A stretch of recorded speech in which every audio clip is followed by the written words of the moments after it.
Welcome to the story den of horror. So last month, I read your real life horror stories, and it was well received by all. So tonight, I'll be reading more of your stories. If you're a returning subscriber, welcome back. And if you're new to the channel and you like videos like this, subscribe and follow me on Twitter with the links below. I live in rural Connecticut, and my mum was taking me to a friend's house. To get there, we had to drive down dark, twisty roads.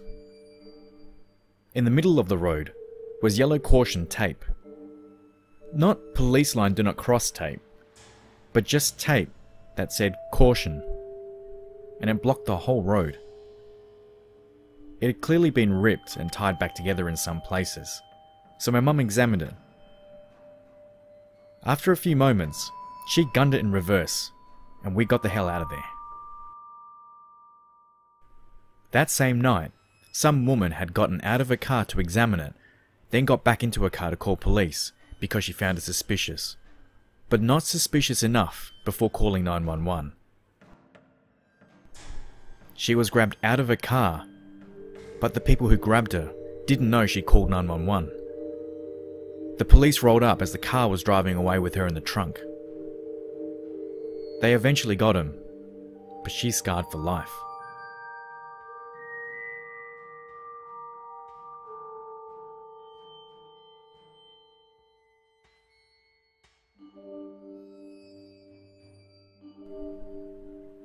I was at my uncle's house in some countryside with my sister, and we were playing hide and seek.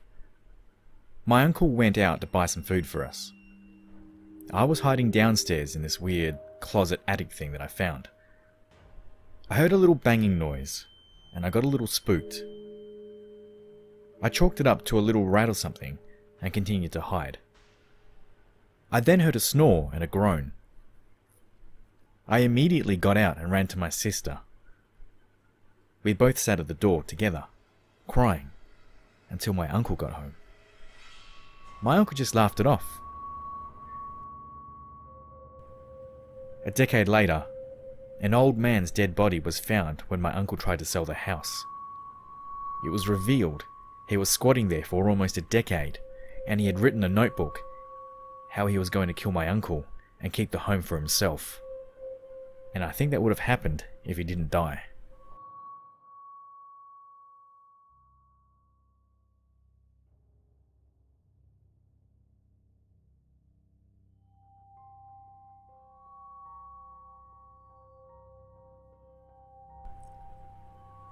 I was at the country fair when I was younger, like 8 or 9.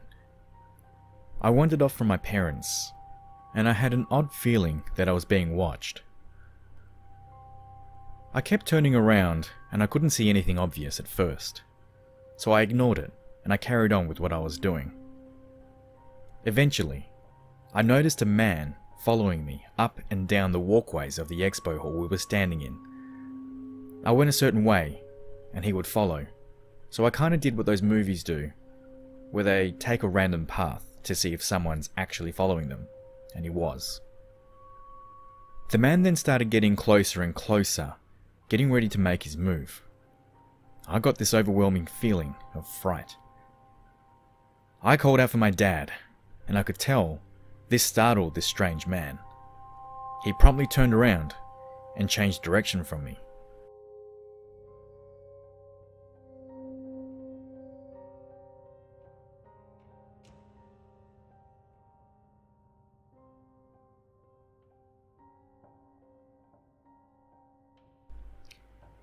A friend of mine was an archaeologist who worked with Native American sites. One year, there was a lot of rain, and after a mudslide, one of the other people working with him was driving along and saw a skull lying in the middle of the road. Apparently, the rain washed out an old burial ground, and since grave digging is illegal, even if the grave isn't really buried anymore, they just had to bury the remains somewhere nearby. They consulted with the tribes whose ancestors had lived in that area, but none of them knew of any burial ground nearby.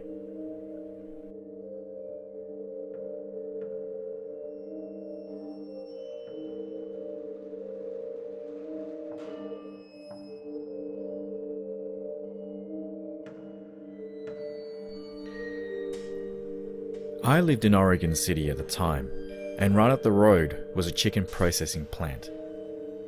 This is important because I started smelling a very strong, rotten smell around my home that wasn't there before. During the time, 2 girls went missing in the city. This was about the time I began to notice the smell of something rotten.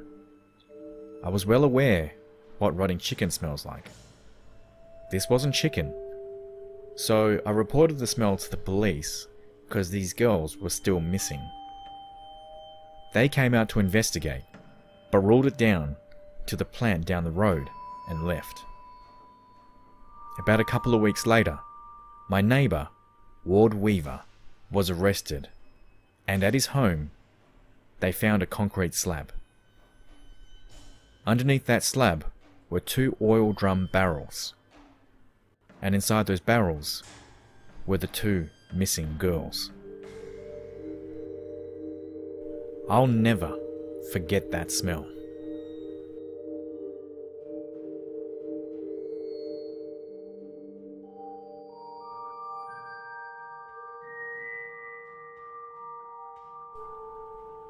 I was heading home from my mum's and was at a light next to a gas station when the person next to me told me there was something wrong with my tyre.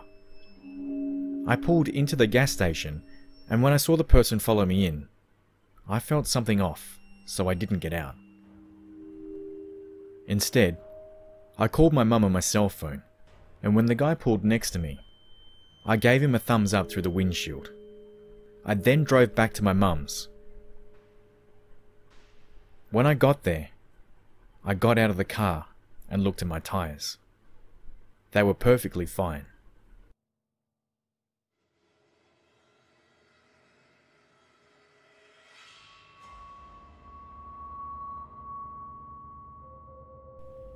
When I was still in college, I drove back to campus after Christmas, but before the winter break was over, so I was the first of my roommates to get back to the house we were renting. Our house was in a pretty isolated spot on the outskirts of a town in upstate New York. It was about a 5-hour drive, and I had a few too many Red Bulls, so when I pulled into the driveway which was behind the house, I grabbed one of my bags from the back of the car and rushed inside. I was inside for all of 5 minutes before I went back outside to get the rest of my stuff from the car. And that's when I noticed the footprints in the snow. There were some man-sized footprints all around my car. Now, as I said, I was alone in the middle of nowhere. The only set of footprints should have been mine, and that's from when I got out of my car on the driver's side to the trunk and to the back door. Yet now there was another set of footprints circling the entire car, then leading into the woods at the back of the property. It appeared that the footprints had originally come from the woods as well. Now, I left my trunk open when I was inside because I assumed I was alone. The strange thing is, nothing was taken from the car. I grabbed the rest of my stuff, locked my car, and ran into the house, locking the doors behind me.